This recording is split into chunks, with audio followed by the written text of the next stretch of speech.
Episode में देखा कि फेंग जियान को डिसेबल मु किंग लुआन ने खबर दी थी कि ओलो सोल्स के लोग 3 दिनों में उन पर हमला कर देंगे। सभी निश्चित हो गए थे। फेंग जियान ने सिक्योरिटी को काफी बढ़ा दिया था और अपने सभी बाहरी डिसेबल को भी बुला लिया। साथ ही स्टार प्रोटेक्शन भी काफी पावरफुल कर दिया था। याओ लाओ की फिजिकल बॉडी काफी पावरफुल थी, जिसे जियोयान को भी पता नहीं था कि उनकी इस फोर्सिंग को पूरा होने में आखिर कितना वक्त लगेगा। फेंग जियान ने जियोयान को आगाह किया कि जल्दी उन पर होल ऑफ सोल्स का हमला होगा, जिससे उसे अपने मास्टर की प्रोटेक्शन करनी होगी। ओल्ड गोस्ट जाइजिंग फाइट और ब्लैक जियान जून के साथ सोल एनोय से भरे जहाजों के साथ वहां धमका। फॉलिंग स्टार पवेलियन के सभी लोग उससे लड़ने के लिए तैयार थे, पर सभी को फिक्र हो रही थी कि आखिर फेंग जियान 2 तियानजुन का सामना कैसे करेंगे। तभी जियोयान भी वहाँ गया था, जो ओल्ड गोस्ट से लड़ना चाहता है। वो फेंग जियान को टेलीपैथी पावर के थ्रू बताता है कि हमें इन तियानजुन को यहीं रोक कर रखना होगा, ताकि ये मास्टर की फोर्सिंग में बाधा उत्पन्न न कर पाए। फेंग जियान जियोयान की बात समझ आते हैं। ओल्ड गोस्ट जाइजिंग हंसते हुए कहता है कि जियोयान, मैंने तुमसे पहले भी कहा था कि दोबारा हमारी मुलाकात जरूर होगी। इस बार तुम्हें कोई भी बचा नहीं पाएगा।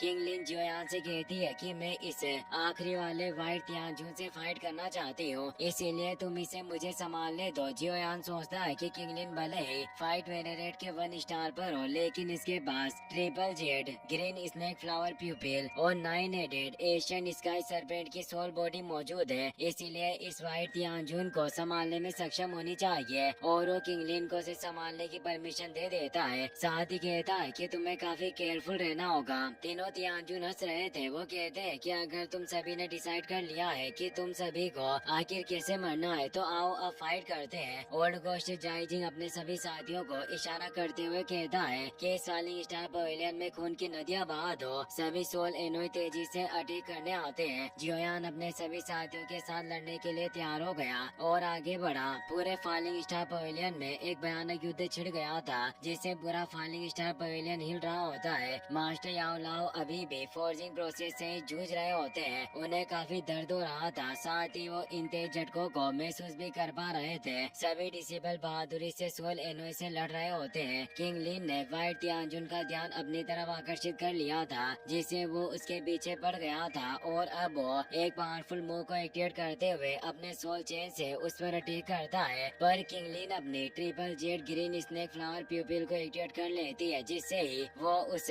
व्हाइट तियानजुन के अटैक को फेल कर देती है। व्हाइट तियानजुन पहचान लेता है कि ये ट्रिपल जेड स्नेक फ्लावर प्यूपिल है। मैंने उम्मीद नहीं की थी कि इस दुनिया में यह अनोखी जादुई इफेक्ट वाली ट्रिपल जेड स्नेक प्यूपिल टेक्निक मौजूद होगी, पर दुर्भाग्य की बात है कि अभी तुम काफी कमजोर हो, इसीलिए तुम मेरे हाथों मारी जाओगी। और वो उस पर अटैक करने आता है। किंगलिन उसे कहती है कि ऐसा जरूरी नहीं है कि मैं 1 स्टार पर होने से तुमसे कमजोर हूँ, और वो अपने triple Z snake flower प्यूपिल shield को एक्टिवेट कर लेती है, जिससे व्हाइट तियानजुन काफी दूर चला जाता है, क्योंकि उसने अपने 9 हेडेड स्काई सरपेंट को बाहर निकाल लिया था, जो अब उसके कंट्रोल में था। और अब वो उससे व्हाइट तियानजुन पर अटैक कर देती है, जिससे व्हाइट तियानजुन और 9 हेडेड स्काई सरपेंट के बीच फाइट होना स्टार्ट हो जाती है। जियोयान की एवरली अर्थ पपेट ब्लैक तियान से लड़ रहा होता है। एवरली अर्थ पपेट काफी पावरफुल होने से ब्लैक तियानजुन को भी आसानी से बीट कर रहा होता है और अपने मुक्कों के पावरफुल अटैक से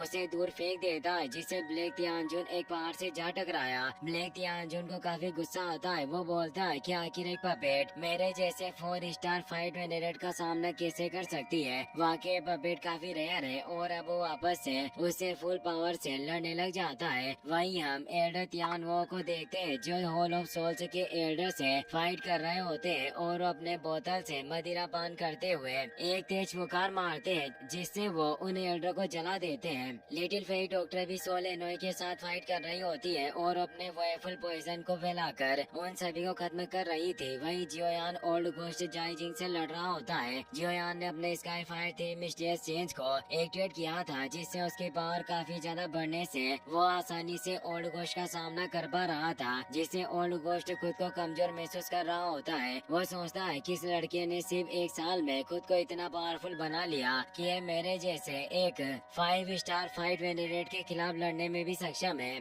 वास्तव में इस लड़के जियोयान को जिंदा नहीं छोड़ा जा सकता, वरना ये फ्यूचर में हमारे लिए काफी बड़ी प्रॉब्लम क्रिएट करेगा। और वो जियोयान पर तेजी से अपने फायर बॉल से अटैक करने लगता है, पर जियोयान अपने हेवी रूलर के एक तेज वॉइड स्लेश से ही उन सभी को खत्म कर देता है और तेजी से ओल्ड घोस्ट की तरफ बढ़ रहा होता है और घोस्ट कई सारी सोल चेन्स को जियोयान के पास भेज देता है। जियोयान उनसे बचने की कोशिश करता है, पर वो स्मोक फैलाकर उसकी विजिबिलिटी खत्म कर देता है, जिससे उसने जियोयान के रूलर को पकड़ लिया था और अब वो अपनी चेन्स की मदद से जियोयान को अपनी तरफ खींचते हुए चेन्स से वार करने लगता है। पर जियोयान भी अपने 3000 लोटस फ्लेम के पावरफुल अटैक से उन चेन को खत्म कर देता है। ओल्ड घोस्ट ने वापस से उस पर चेन से अटैक किया, पर जियोयान ने 3000 लाइटनिंग मूवमेंट से बचते हुए उस पर एक पावरफुल रोलर अटैक करता है। ये अटैक इतना तेज था कि एक भयानक विस्फोट हुआ। ओल्ड घोस्ट घायल हो चुका था, पर फिर भी वो हंस रहा था। वो कहता है कि लड़के, मैं तुम्हें अब देखने दूंगा कि एक 5 स्टार फाइट वेनरेट की असली ताकत क्या होती है। यानी वो अपने अल्टीमेट मूव का इस्तेमाल करने वाला था।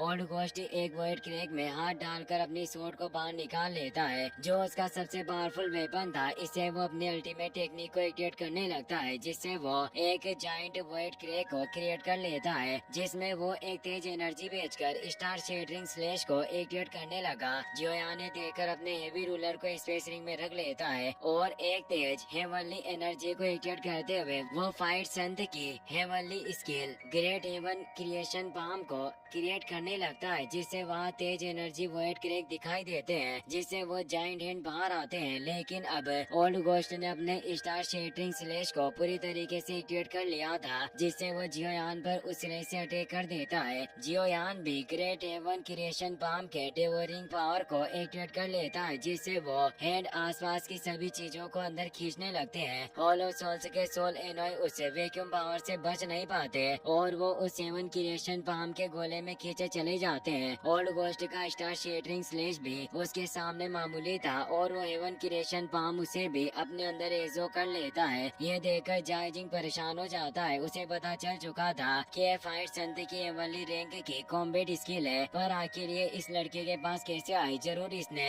उस फाइट संत के हड्डियों से इस हेवनली स्किल को हासिल किया होगा। उसे काफी गुस्सा आता है और वो बोलता है कि लड़के जियोयान, आज तुम्हें मरना ही होगा, तुम्हें और ज्यादा पलों के लिए जिंदा छोड़ा नहीं जा सकता। पर जियोयान हेवन क्रिएशन पाम के प्रेशर को और ज्यादा बढ़ा देता है, जिससे वो भी उस हेवन क्रिएशन पाम के अंदर खींचा चला जाने लगता है। वो खुद को रोकने की काफी कोशिश करता है, पर रोक नहीं पा रहा था। इसीलिए वो 9 तियांजुन का हाथ लगाता है और कहता है कि लॉर्ड तियांजुन, मुझे बचा लो। पर अब वो उस गोले के अंदर चला जाता है और जियोयान अब उन्हें डेवरिंग स्पेस के ब्लैक होल स्पेस में ले आया था, जहाँ जियोयान 2 और हैंड को क्रिएट करके उन सभी को नष्ट कर देता है। यानी अब ओल्ड घोस्ट जाइजिंग मर चुका था। इस स्केल से काफी तेज विस्फोट होता है, जिसकी एनर्जी इतनी ज्यादा थी कि वहाँ मौजूद ओलो सोल्स के सभी 7 बैटलशिप नष्ट हो जाती है और सभी सोल एनोई की डेड बॉडी भी बाहर फेंक जाती है। पर इस हेवन लेवल की स्किल्स के इस्तेमाल से जियोयान काफी कमजोर हो चुका होता है। साथ ही उसके स्काई फायर 3 मिस्टीरियस चेंज का असर भी खत्म हो गया था, जिससे जियोयान की बॉडी कमजोर हो गई थी।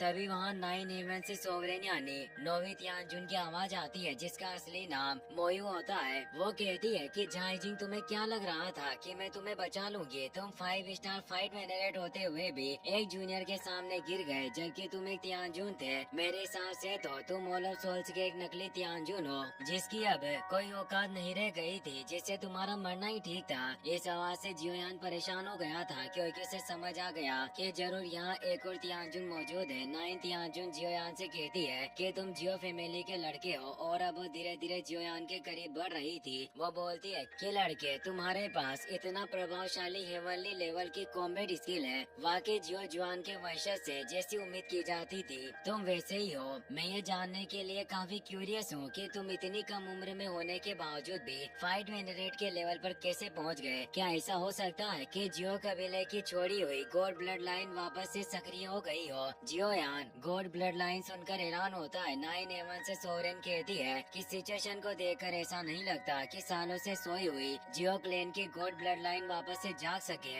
और कभी भी दूसरा जियो जुआन जियो कबीले में पैदा नहीं हो सकता। साथ ही मैं ये भी जानती हूँ कि जियोयान, तुम्हारे पास वो फायर लोटस है जिसकी तुलना भी हेवन रैंक की कॉम्बैट स्किल से की जा सकती है, लेकिन मेरा मुकाबला करने के लिए पर्याप्त नहीं है, क्योंकि मेरे ऊपर तुम्हें इन हेवनली स्किल्स का इस्तेमाल करने का बिल्कुल भी मौका नहीं मिलेगा। उसकी स्पीड इतनी ज्यादा फास्ट थी कि वो तुरंत जियोयान के बिल्कुल सामने पहुंच गई गई। जोयान ने देखकर डर जाता है क्योंकि वाकई वो उसकी स्पीड से परेशान था। वो उससे भी कहीं ज्यादा फास्ट थी। जोयान 3000 लाइटनिंग मूव से काफी दूर आ जाता है। 911 सोवरेन कहती है कि तुम्हें लड़ाई बंद करनी चाहिए और मेरे साथ ऑल ऑफ सोल से चलो। वैसे मुझे जो टास्क दिया गया था उसके हिसाब से तुम्हें जिंदा वापस लेकर जाना है, पर अगर तुम अधमरी हालत में भी रहो और तुम्हारी सांसें चलती रहे तो ये भी काफी अच्छा होगा। जोयान को उस पर काफी गुस्सा आता है। वो बोलता है कि अगर तुम मुझे मारना चाहती हो तो आओ और मुझ पर हमला करने की कोशिश करो। और वो अपने 3000 एवरली फ्लेम का इस्तेमाल करके 3000 बर्निंग बिस्ट को एक्टिवेट कर लेता है, जो तेजी से रोर करते हुए उस पर अटैक करने पड़ता है। पर 911 से सोरेन मुस्कुरा रही थी। 3000 एवरली बिस्ट उसे खाने की कोशिश करता है, पर वो अपने एंड के सिंगल अटैक को एक्टिवेट करने लगती है और बोलती है कि मैंने तुम्हें पहले ही बताया था कि तुम्हारी ये टेक्निक से मेरे सामने बेकार होगी, और वो सेवली बिस्ट को टुकड़ों में बिखेर देती है। जोयान इससे डर गया। वो अचानक उसके सामने आ गई क्योंकि वो एक 8 स्टार फाइट वेनरेट होती है, यानी उसकी पावर जोयान से 6 स्टार ज्यादा थी। वो जोयान पर तेज दबाव डालने लगती है। जोयान अब अपने स्काई फायर थी मिस्टीरियस चेंज को भी एक्टिवेट नहीं कर सकता था, जिससे वो कमजोर होता है और 9th यानजून उस पर अटैक करने लगती है और कहती है कि तुम मेरे लिए परेशानी क्रिएट मत करो और अब चुपचाप मेरे साथ चलो। जोयान उस पर पाम अटैक करने लगता है। उसकी पावर के साथ वहाँ याओ लाओ के बोन चिलिंग फ्लेम के वॉइड क्रैक भी क्रिएट हुए, जिससे 911 सोवरेन दूर हो जाती है और वो थोड़ा कमजोर फील करती है क्योंकि अब याओ लाओ वहाँ आ चुके थे, जिन्होंने अपनी फिजिकल बॉडी की मर्जिंग को पूरा कर लिया था। जोयान और बाकी सभी उन्हें देखकर हैरान थे। याओ लाओ कहते हैं कि अगर तुम मेरे डिसेबल को छूना चाहते हो तो 9th यानजून तुम्हारे पास वो योग्यता नहीं है। इसी के साथ ये एपिसोड यहीं पर खत्म हो जाता है। वीडियो पसंद आया हो तो लाइक कर देना।